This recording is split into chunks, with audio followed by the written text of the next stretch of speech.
ஏதோ வந்தோம் மாணவர்னா சாதாரண ஆட்கள் ஏதோ கல்லூரியில படிக்கிறாங்க அப்படின்லாம் நினைச்சிடக்கூடாது. ஏன்னா 23 வயது பகத்சிங்க்கு. 23 வயதில் இந்தியாவினுடைய தேச விடுதலைக்காக ஆங்கிலேய ஏகாதிபத்தியத்தை எதிர்த்து பகத்சிங் தூக்கிலிடப்படுகிறான். அப்பொழுது ஆங்கிலேயர்கள் பகத்சிங்கிடம் ஒன்று சொல்கிறார்கள், ஐயா நீங்கள் மன்னிப்பு கேட்டுருங்க, நீங்க மன்னிப்பு கேட்டுட்டீங்கன்னா நாங்கள் உங்களை விடுதலை செஞ்சிருவோம் அப்படின்னு சொல்றாங்க.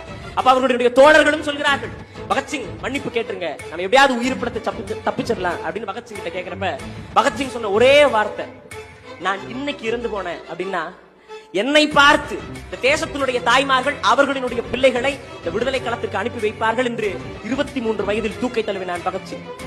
ஆங்கிலேயர்களுடைய துப்பாக்கி தன் உடலுக்கு நேர் எதிராக நிற்கிறது. அப்பொழுது கூட என்னை தாண்டித்தான் அண்ணல் காந்தியடிகளின் உங்களால் சுட்டுக் கொள்ள முடியும் என சொல்லி ஆங்கிலேய ஏகாதிபத்தியத்திற்கு எதிராகவும் நிறவெறி ஆதிக்கத்திற்கு எதிராகவும் தில்லையாடி வள்ளியம்மை நின்ற போது அவளுக்கு வயது வெறும் 16 வயதுதான். மலாலா யூசுப் பள்ளி பருவத்திலேயே ஒரு புரட்சியாளனாக மாறிய பெண்.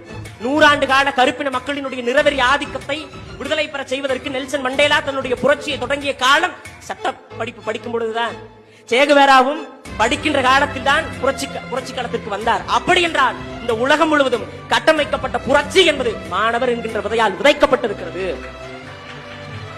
அந்த விதையாக நாம் அனைவரும் மாற வேண்டும். நாம் அனைவரும் புரட்சியாளர்கள்.